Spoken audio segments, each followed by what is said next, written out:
Las heridas del Casanare permanecen abiertas y aún se lloran en silencio. Audiolibro escuchas. En esta ocasión desde Inauditos Audiolibros les preparamos una entrega muy especial. Cuando entré vi la cabeza del abuelo de John. Estaban echando una bolsa. Me llené de miedo, sentí rabia y un llanto. Hasta creí que todo eso era un sueño. No sabía qué pensar. Estaba traumatizado. Solamente lloraba y gritaba: ¡sáquenme de aquí, por favor! Para conocer el final de esta crónica, te invitamos a que sigas escuchando atentamente lo que viene a continuación.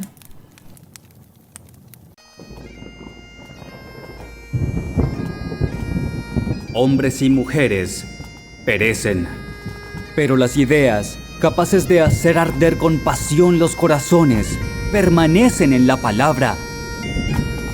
Bienvenidos sean, hombres y mujeres. Esperamos sus corazones ardan con las siguientes palabras, porque en Inauditos Audiolibros difundimos palabras de fuego.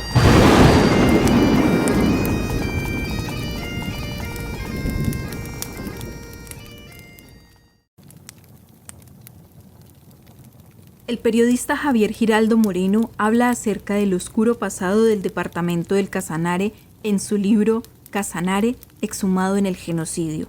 Lamentablemente, historias como la de Mateo y otras similares no están allí. Existe un imaginario colectivo en la sociedad colombiana respecto a la región llanera.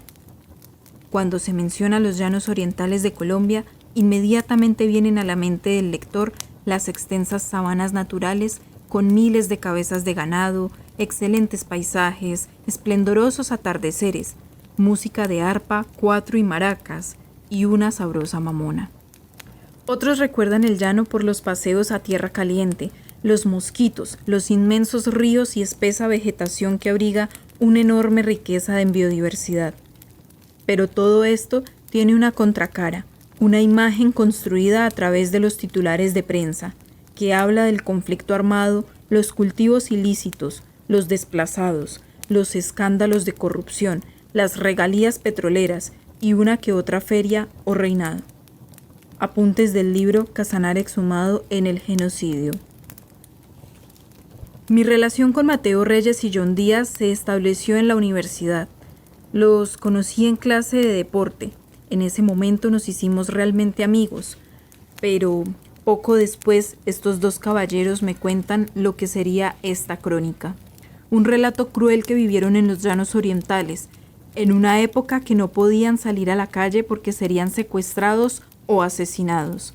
Esta historia ocurrió en el municipio de Recetor, que está ubicado a 80 kilómetros de Yopal, la capital del Casanare.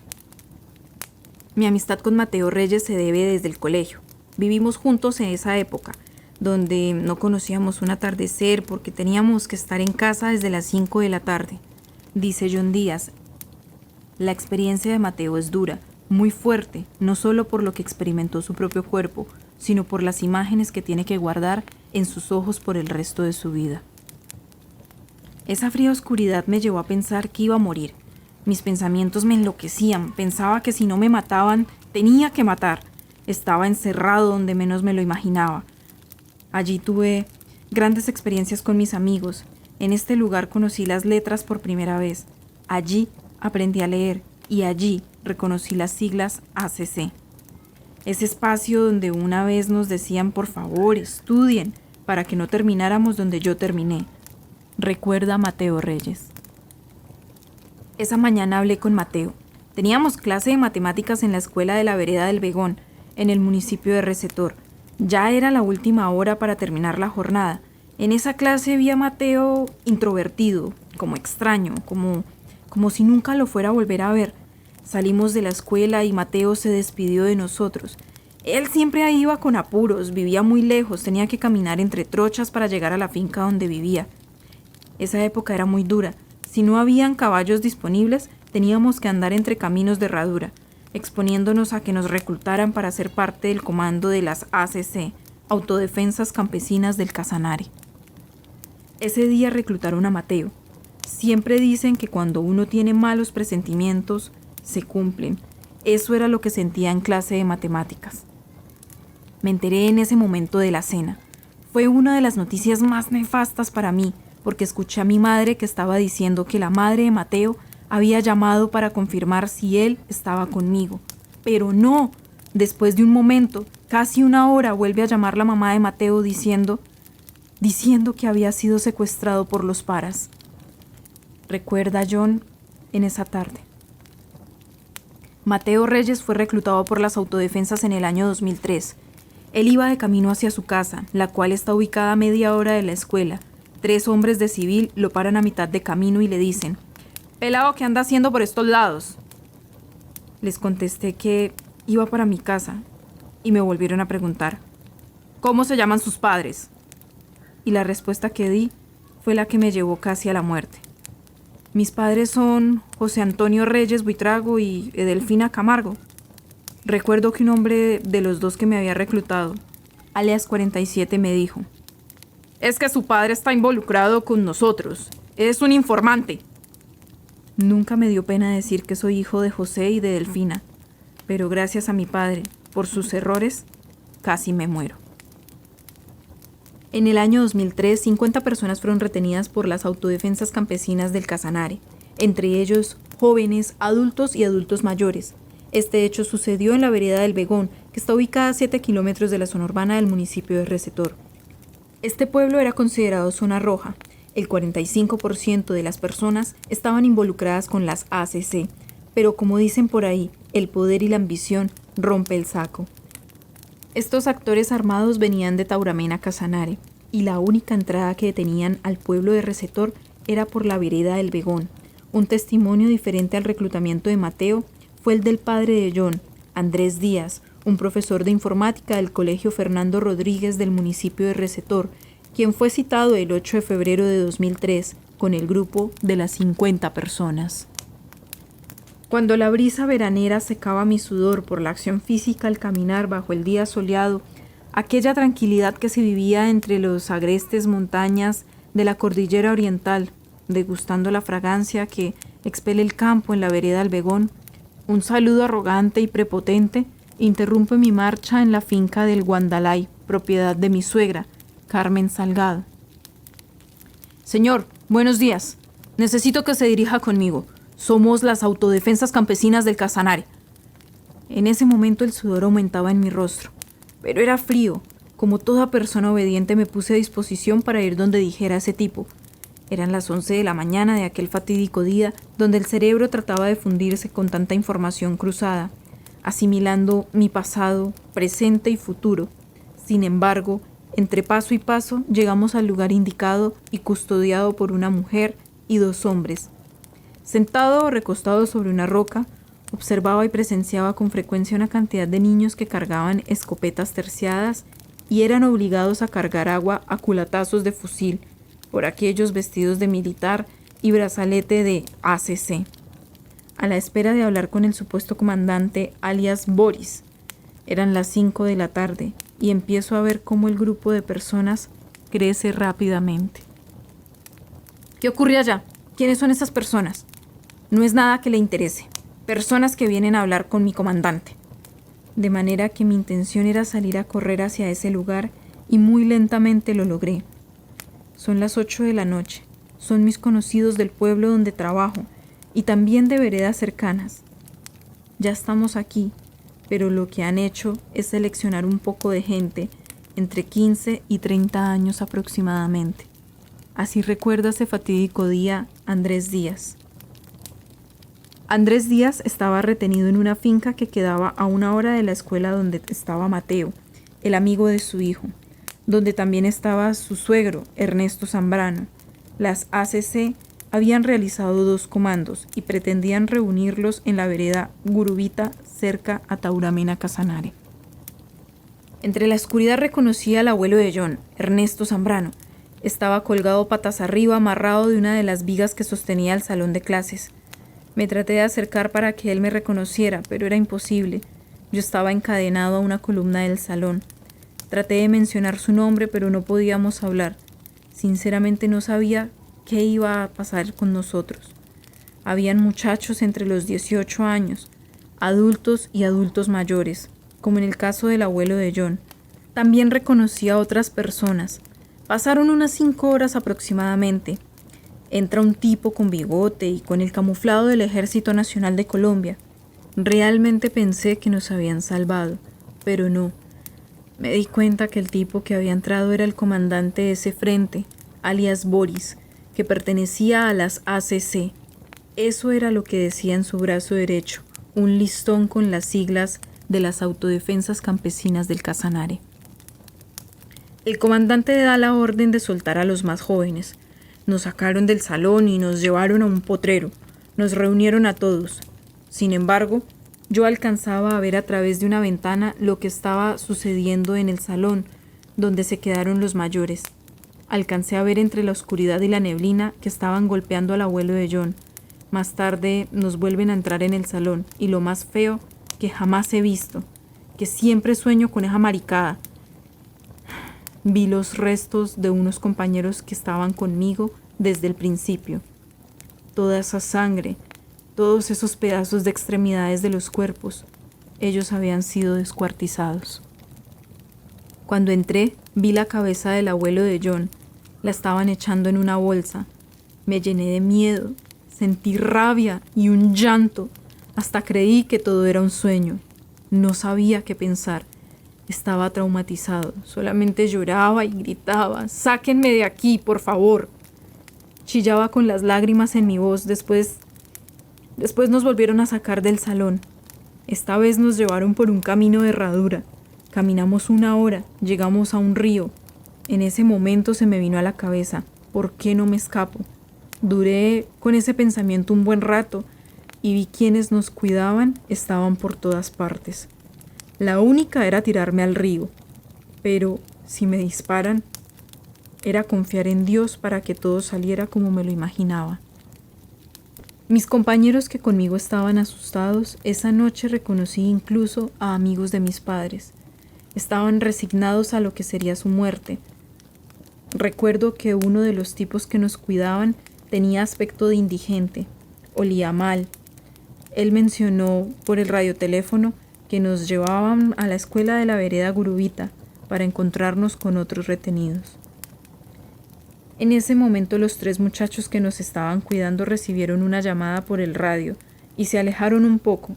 Al ver que estaban distraídos, decidí botarme al río y me dispararon, pero afortunadamente ningún disparo dio conmigo.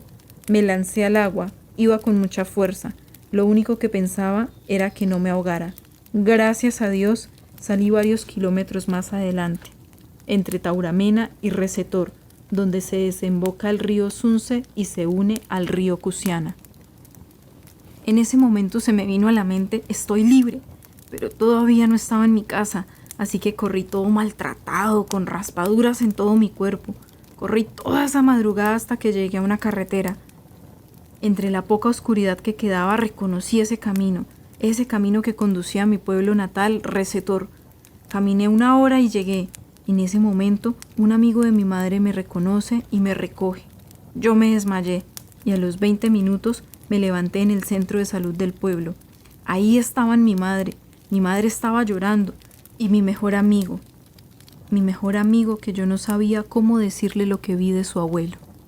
Relata Mateo Reyes. Con la llegada de las fuerzas militares, que cada día había un enfrentamiento, no se podía dormir por la angustia de morir. Se escuchaban los disparos, las balas que cruzaban por encima del techo de la casa. Era un infierno, pero poco después, en el año 2008, matan en Chames al comandante Boris del frente que dirigía los cerros de Casanare y parte de Boyacá. Andrés Díaz recuerda que sobre las 10 de la noche una voz fuerte hizo eco en los oídos, invitando a comer un sancocho preparado por ellos. ¡Qué injusticia! Parecía que estuvieran celebrando un triunfo donde todo era una ironía. Nos manejaban con la sutileza de no demostrar repudio hacia ellos, como queriendo mostrar el lado salvador del yugo que azotaba a la región por esa década. Los paramilitares comenzaron a seleccionar a algunas personas y la zozobra siguió. Se empiezan a escuchar los llantos de mujeres con el corazón roto y el dolor porque era un hijo o familiar el que estaba en el juego peligroso de los seleccionados. Era como la medianoche y un tipo de esos se acerca al grupo y dice: los hijos o familiares que ustedes reclaman llegarán en media hora a este lugar. Los ánimos se relajaron y llega un poco de calma, pero el cansancio comienza a ser de las suyas, dominando tal cual que se queda uno dormido. A las 3 de la mañana llegó el grupo, pero incompleto, faltaban 3 personas. Un tipo menciona que 2 de ellos murieron y un pelado de 13 años se cayó al río. La razón que traían era que nos fuéramos para nuestras casas tranquilos, que ellos ya sabían cuáles personas iban a ser parte de ellos y quiénes iban a morir en manos de las ACC. Sin preámbulo alguno o como se pudo salir de allí, lo hicimos, en una volqueta para el retorno a nuestros aposentos desconcertados y más confundidos. La región se tornaba gris. Cada tarde que pasaba la gente se veía atemorizada por tanta información. Se empezaron a ver los desfiles desesperados y las disputas por poder salir sin que nada se les quedara. Caminos de herradura en veredas con caballos, mulas en fila como camellos cargados en el desierto sin el mejor horizonte. Al menos en 3 días se desoló el municipio, pero como el que pesca en río revuelto se aposta a los mejores peces, estos desgraciados en cuanto pez humano encontraron a su paso se lo cargaron, y sin consideración, cuanto animal vacuno, ave de corral y cabalgar barrieron. En el lapso de 5 días desaparecieron 36 personas. Algunas torturadas con valor lograron escapar. Seguir escribiendo esta barbarie vivida en carne propia produce pudor, dolor y soberbia en contra del mismo Estado, que con tanta oscuridad ocultó la verdad. Por eso hasta acá llego yo. Doy gracias a Dios por darme la oportunidad de seguir viviendo en el mismo lugar y estar al lado de mis 2 hijos y mi esposa. Así concluye Andrés Díaz. Una noticia impactante sacudió al municipio de Recetor al saber que el exalcalde Flaminio Cocinero estaba involucrado en la desaparición de 36 personas. Esto era un golpe más a la corrupción, no solamente de exalcaldes del Casanare, sino también excomandantes del ejército colombiano. La fiscalía los llamó para que respondieran por crímenes paramilitares de Manuel Llanos. El ente acusador llamó a juicio al exalcalde de Recetor y excomandante del batallón Ramón Pérez Nonato.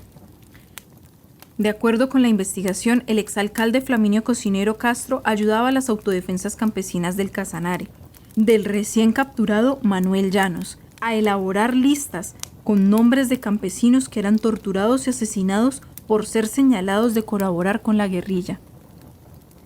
La fiscalía indicó que la mayoría de los crímenes ocurrieron entre el año 2002 y 2003, cuando las ACC citaban a campesinos de municipios del Recetor y de Chámeza a supuestas reuniones y luego eran desaparecidos tras torturarlos y asesinarlos con tiros de gracia. El ente investigador señaló respecto al coronel Juan Carlos Castañeda Villamizar, entonces comandante del batallón número 44 Ramón Pérez Nonato. Se encargaba de no realizar operativos por las zonas donde se movían los integrantes de esas autodefensas. Por esas conductas, la Fiscalía dictó resolución de acusación contra el exalcalde y el excoronel para que respondan por los delitos de desaparición forzada agravada, tortura agravada, homicidio en persona protegida, desplazamiento forzado y concierto para delinquir agravado. Mateo se fue con toda su familia para Venezuela por el temor de ser amenazado por las ACC. Andrés y su familia se fueron para Monterralo, un corregimiento de Aguazul Casanare, pero duraron solamente unos días y volvieron a Recetor. Mateo volvió después de 2 años y retomó sus estudios en el colegio Fernando Rodríguez. Se graduó en el 2011 y hoy en día se encuentra estudiando Contaduría Pública en la Universidad de Boyacá. John Díaz siguió estudiando en el colegio de Recetor. Se graduó en el 2012. Se encuentra estudiando Comunicación Social en la Universidad de Boyacá. Los nombres, lugares, personas y diferentes situaciones que de pronto pudiesen involucrar algunos detalles de la realidad han sido cambiados para protección de las fuentes. Esta es una crónica perteneciente a la revista Un Pretexto de la Universidad de Boyacá. Si usted quiere leer más de estas historias, puede consultar www.unpretexto.com.